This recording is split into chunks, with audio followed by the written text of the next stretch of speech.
Hello guys, जो भी students UGC net 2022 batch की तैयारी कर रहे हैं वो कैंडिडेट्स इस वीडियो को ज़रूर देखें और पूरा देखें, क्योंकि इस वीडियो में मैंने सब कुछ इंक्लूड किया है related to UGC NET exam.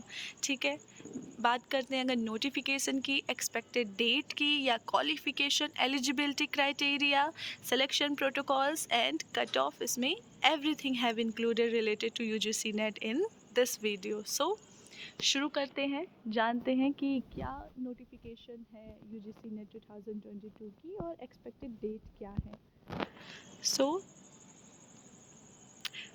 UGC net 2022 notification जो कि एनटीए द्वारा रिलीज़ की जाती है वो जनरली मार्च में रिलीज़ हो जानी चाहिए थी। डियर स्टूडेंट्स, ये देखा जाए तो मार्च में रिलीज़ हो जानी चाहिए थी और जून में, जो आने वाला अपकमिंग महीना है, जून में एग्ज़ाम हो जाना चाहिए था। मगर इस बार पता नहीं क्यों थोड़ा डिले हो रहा है, बट तैयारी पूरी बनाए रखें, एग्ज़ाम ज़रूर होगा। ठीक है, सो चलिए जानते हैं कि एक्सपेक्टेड डेट क्या क्या है। ठीक है, तो एग्ज़ाम डेट एक्सपेक्टेड हम मान सकते हैं कि जो एग्ज़ाम होगा आगे चल के, वो पहले तो ऑनलाइन ही वो डेट नोटिफाइड किया जाएगा यूजीसी की साइट पे। एंड ये उम्मीद की जा सकती है कि जून महीने के दूसरे हफ्ते से, यानी सेकेंड वीक ऑफ जून 2022 से एग्ज़ाम शुरू होंगे। डियर स्टूडेंट्स, एग्ज़ाम 2 शिफ्ट में कराए जाएंगे। पहला शिफ्ट है 9 AM to 12 PM एंड दूसरा शिफ्ट है 3 PM to 6 PM। अब हम जानेंगे कि एक्सपेक्टेड डेट क्या क्या हो सकते हैं। डेट तो फ़िलहाल मेंशन नहीं किया गया है, क्योंकि अभी आप सब जानते हैं कि ये नोटिफाइड नहीं किया गया है, मगर हम मंथ जान सकते हैं कि मंथ कौन कौन से हो सकते हैं। सो जनरली हमने देखा है यूजीसी नेट नोटिफिकेशन अप्रैल 2022 में आ जाना चाहिए था, बट ये मान के चल सकते हैं कि लास्ट वीक अप्रैल में आ सकता है, यानी कि 30 अप्रैल तक नोटिफिकेशन आ सकता है। और release of application form generally last week April में ही आते हैं। ठीक है, अब सबमिट कब होते हैं यूजीसी नेट एप्लीकेशन फॉर्म? वो होते हैं मई में। ठीक है, मई 2022 में। और फीस पेमेंट वो भी मई में ही होता है। ठीक है, ये सब आप लोग ध्यान में रखेंगे कि अप्रैल में फॉर्म भरे जाते हैं और मई में ही सबमिट किए जाते हैं, फ़ीस पेमेंट होता है। ठीक है, फुल तैयारी बनाए रखें, कभी भी फॉर्म आ सकता है। करेक्शन ऑफ एप्लीकेशन फॉर्म होते हैं मई 2022 में। अगर आपने अपने फॉर्म में कोई एरर कर दिया है, गलती कर दी है, तो आप करेक्शन के लिए उस पर अप्लाई कर सकते हैं मई में। ठीक है, अब एडमिट कार्ड कब डाउनलोड किए जाएंगे? वो भी मई में ही किए जाते हैं। ठीक है, एग्ज़ाम डेट की हम कब उम्मीद कर सकते हैं डियर स्टूडेंट्स? तो एग्ज़ाम डेट की उम्मीद किया जा सकता है सेकेंड वीक ऑफ जून में। ठीक है, ये कोई क्लियर डेट नहीं है, लेकिन हम एक पुराना जो रिकॉर्ड है उसको देखते हुए हम मान सकते हैं कि जून सेकेंड वीक में एग्ज़ाम डेट रिलीज़ होता है। ठीक है, अब ड्यूरेशन ऑफ यूजीसी एग्ज़ाम, यानी क्या कितना टाइम का ये एग्ज़ाम होता है? ये होता है 3 घंटे का एग्ज़ाम। ठीक है, और ये आप ध्यान में रखिएगा कि पेपर 1 एंड पेपर 2 में कोई ब्रेक नहीं, यानी कंटिन्यूसली आपका ये एग्ज़ाम होगा 3 घंटे तक। ठीक है, और आपने इसके मॉक टेस्ट ज़रूर देने हैं और वो काफ़ी हेल्प करेगा आपको मेन एग्ज़ाम में, क्योंकि 3 घंटा बैठ के कॉग्निटिव स्किल शो करना और एमसीक्यू सॉल्व करना आसान बात नहीं है। तो आपने अच्छे से मॉक टेस्ट की तैयारी करनी है। टाइमिंग ऑफ एग्ज़ामिनेशन है, फर्स्ट शिफ्ट अगर आप में आता है, एडमिट कार्ड में मेंशन होगा, फर्स्ट शिफ्ट होगा तो 9 AM to 12 PM आपको ध्यान रखना है। और सेकंड शिफ्ट अगर आप में मेंशन है तो वो होगा 3 से 6 बजे तक। ठीक है, यूजीसी नेट आंसर की कब अपलोड होगा? तो वो भी जून में ही हो जाता है। ठीक है, आपने पेपर दिया उसके 2-3 हफ्ते में ही वो अपलोड कर देते हैं आंसर की। और यूजीसी नेट रिज़ल्ट का डेट होता है जुलाई में। ठीक है, तो आंसर की अपडेट होने के बाद जुलाई में ही रिज़ल्ट आ जाता है कि किसने, कौन सेलेक्टेड हुआ नेट के लिए, कौन जीआरएफ नेट दोनों के लिए सिलेक्टेड हुआ। ठीक है, अब हम जानेंगे कि एप्लीकेशन फ़ीस क्या क्या होती हैं। ठीक है, तो हर कैटेगरी के लिए डियर स्टूडेंट्स इसमें एप्लीकेशन जो फ़ीस है वो जैसा कि हम पढ़ रहे हैं यहाँ पे, हर कैटेगरी के लिए डिफरेंट होती है, ठीक है। ऐसा इसलिए किया गया है क्योंकि रिज़र्वेशन के कारण, आप समझ रहे हैं, रिज़र्वेशन के कारण फ़ीस थोड़ा डिफरेंट है, ठीक है। आइए जानते हैं कि फ़ीस में क्या क्या डिफरेंशिएशन है। पहले हम ये जान लेते हैं कि अगर आपका ट्रांजैक्शन फेल्ड हो गया है, किसी भी कारण एरर शो होता है, तो वो रिफ़ंडेबल नहीं है, आपका पैसा वापस नहीं आएगा एक बार अगर पेड हो गया तो, ठीक है। आप क्रेडिट, डेबिट कार्ड और ई चालान के थ्रू ट्रांजैक्शन कर सकते हैं, यानी फ़ीस पे कर सकते हैं। और नीचे यहाँ पे मेंशन है कि किस कैटेगरी को कितना पे करना है फ़ीस में। देखा जाए तो जनरल या अनरिजर्व कैटेगरी को 1000 यानी 1000 फ़ीस पे करना होगा इस फॉर्म के लिए, एप्लीकेशन फॉर्म के लिए, ठीक है। और जो OBC NCL है उनको 500 यानी 500 रुपये पे करना होगा। और SC ST या PWD ट्रांसजेंडर को 250 रुपीज़ पे करना होगा, ठीक है।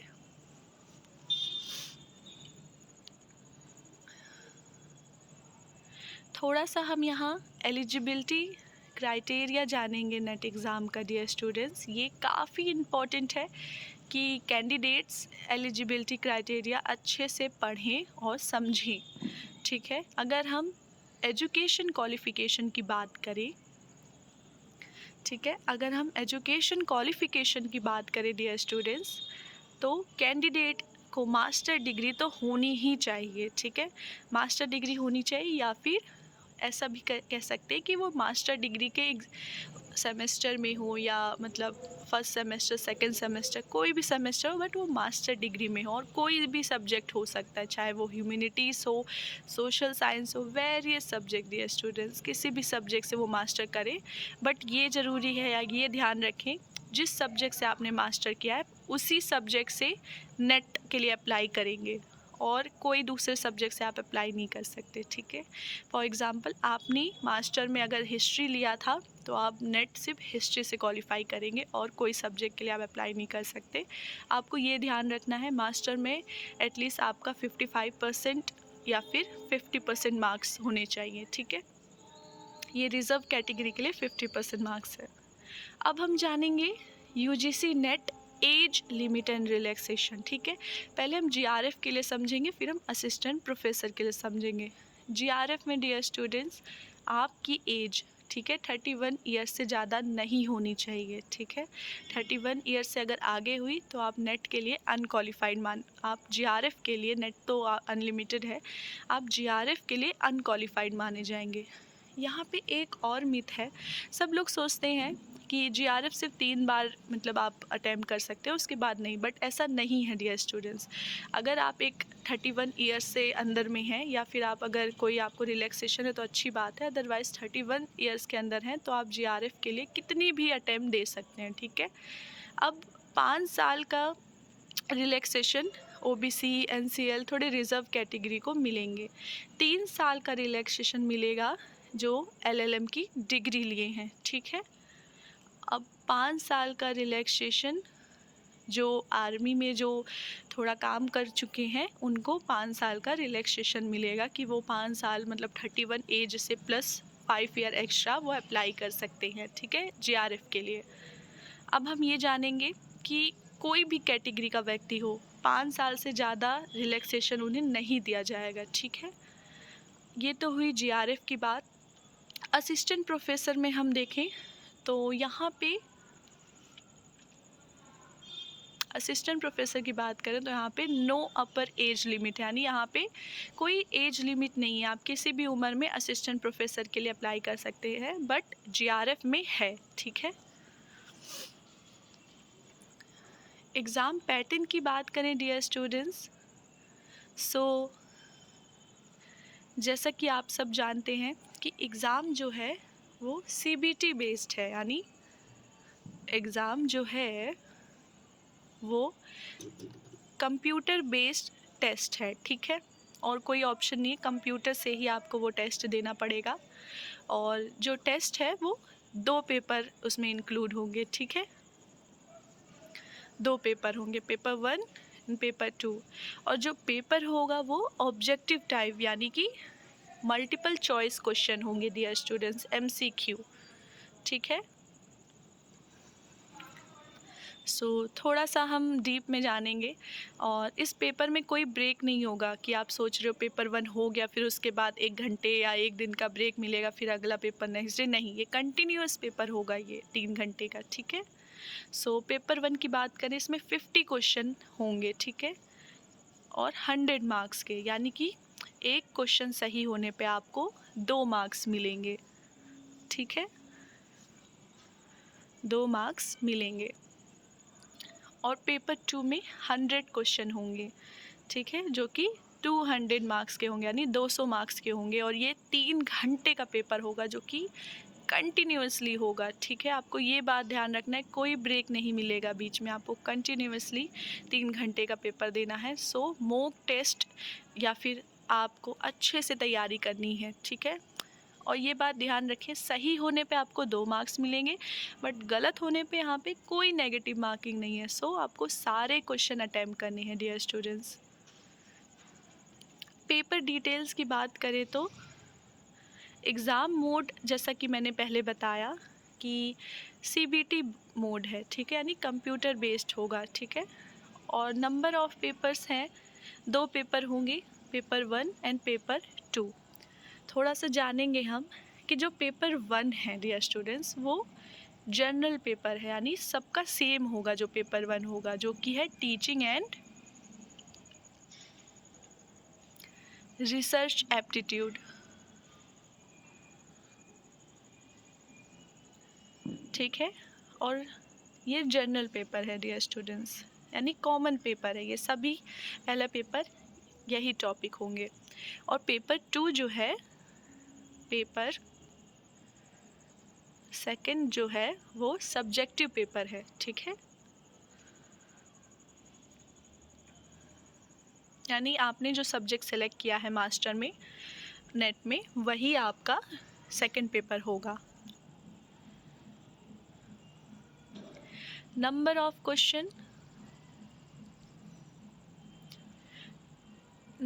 क्वेश्चन, जैसा कि मैंने पहले बताया, टोटल यानी पेपर 1 और पेपर 2 को मिला के 150 क्वेश्चन होंगे, ठीक है, जिसमें 50 क्वेश्चन पेपर 1 से हैं और 100 क्वेश्चन पेपर 2 से। Type of question, MCQ type question होंगे, ठीक है, यानी 4 ऑप्शन होंगे, आपको सही ऑप्शन टिक करना है। लैंग्वेज होगा आपके पास, हिंदी इंग्लिश दोनों लैंग्वेज अवेलेबल है। यहाँ पे मैं एक बात क्लियर करना चाहूँगी, आप बीच पेपर में ही अपना लैंग्वेज चेंज कर सकते हैं, क्योंकि हम सब जानते हैं कंप्यूटर बेस्ड टेस्ट है, तो वहाँ पे ऑप्शन रहता है कि आप हिंदी या इंग्लिश में ट्रांसलेट कर सकें उस पेज को, उस क्वेश्चन को। टाइम ड्यूरेशन की बात करें तो 1 घंटे का पेपर 1 है, 2 घंटे का पेपर 2 है, यानी टोटल 3 घंटे का पेपर होगा, ठीक है।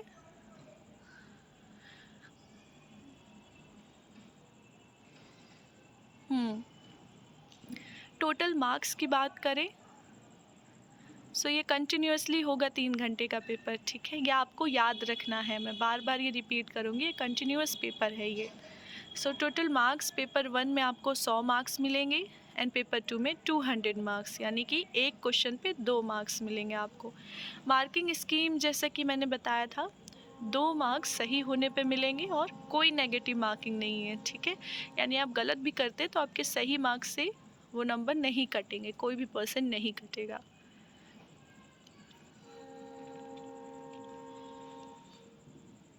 इन बातों का आपको ध्यान रखना है।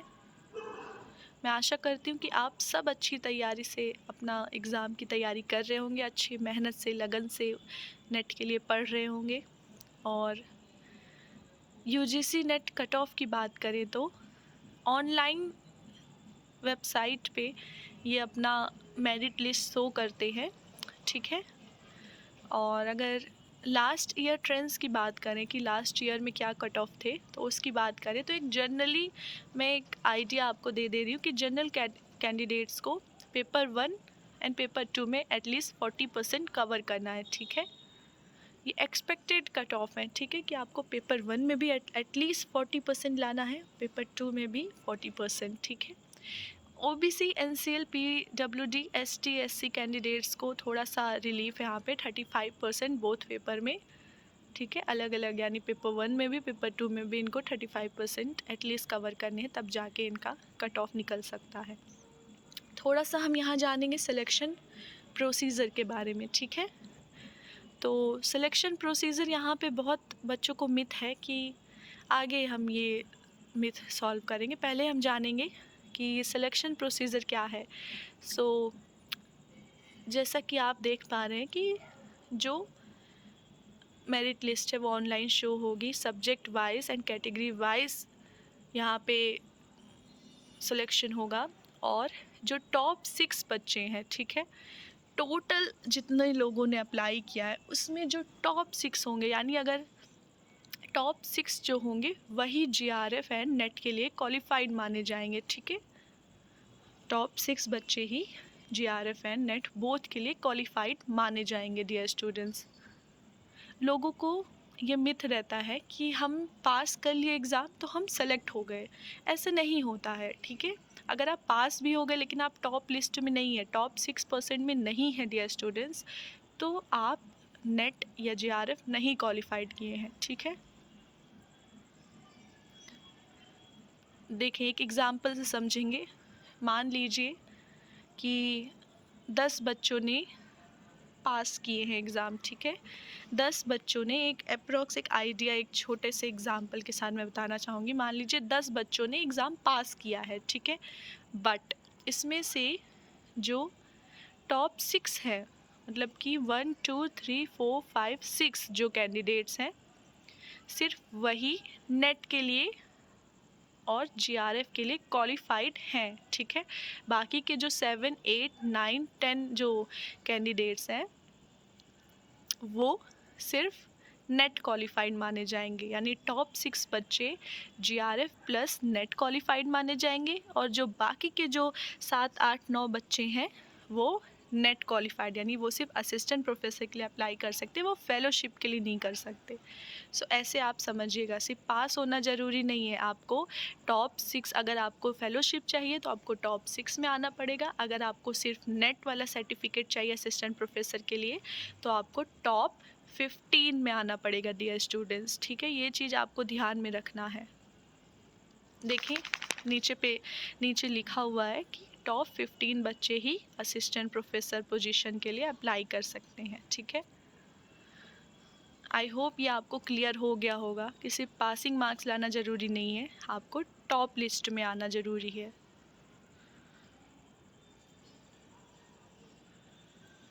सो आशा करती हूँ कि आप सब अच्छे से तैयारी कर रहे होंगे, अच्छे से मॉक टेस्ट दे रहे होंगे, सारे सब्जेक्ट के क्वेश्चन सॉल्व कर रहे होंगे, और डेट जल्द ही रिलीज़ हो जाएगा, 30 अप्रैल से पहले ही रिलीज़ हो जाएगा डेट। और एनटीए यूजीसी नेट का साइट है उस पर शो हो जाएगा डेट, ठीक है। आप सब अपडेटेड रहिएगा।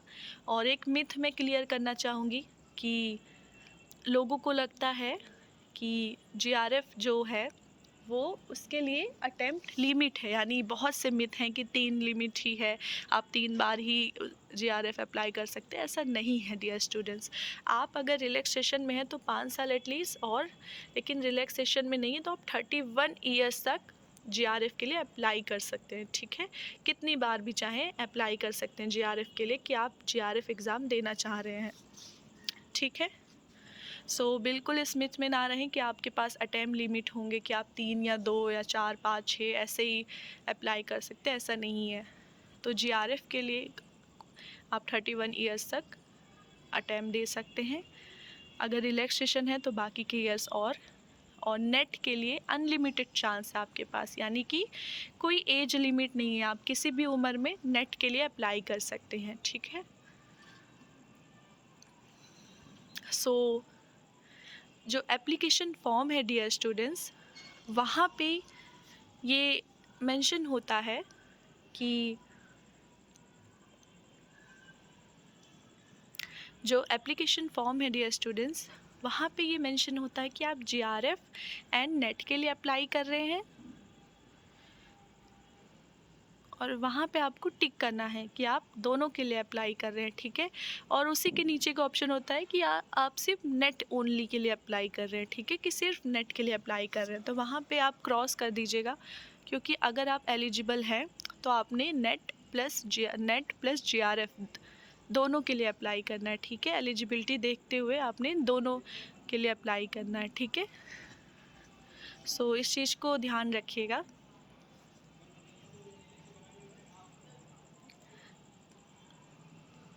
सो अपडेटेड रहिए, साइट पे जल्द ही डेट शो हो जाएगा। आशा करती हूँ आप सब अच्छे से तैयारी कर रहे होंगे आने वाले एग्ज़ाम की। मैं अपने चैनल पे कुछ एमसीक्यू सॉल्व करवाऊँगी आगे चल के नेट से रिलेटेड, तो बने रहिए मेरे चैनल के साथ। Do like and subscribe to my channel and कुछ एक हफ्ते में ही मैं एमसीक्यू रिलीज़ करूँगी अपने वीडियो पे related to teaching and research aptitude. So, all the best, dear students, for your upcoming exam. So that's it for today's video. I hope you liked it. Dear students, if you have any query, doubt, or suggestion related to this topic, then you can ask me on the comment section down below of this video. If you like this video, then please do subscribe and like to my channel and press the bell icon to get notified whenever I upload the video. Thank you.